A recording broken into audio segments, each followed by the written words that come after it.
Assalomu alaykum aziz futbol ishqibozlari, bugun sizlar bilan kutilayotgan super qarama-qarshilik Real Madrid va Arsenal o'yiniga nazar tashlaymiz. Bu o'yinlar futbol muxlislari uchun katta bayram bo'lishi aniq. Real Madrid ayniqsa o'z maydonida kuchli o'yin ko'rsatib kelmoqda. Bellingham, Vinicius Junior va Kroos kabi o'zlari yuqori formada.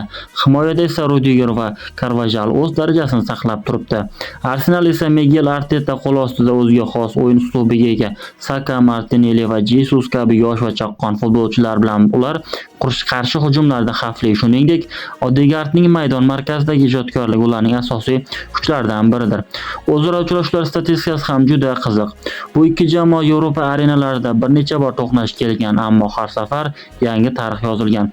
Oxirgi marta ular Yevropa Chempionlar Ligasida to'qnash kelganda ham juda qiziqarli o'yin bo'lgan.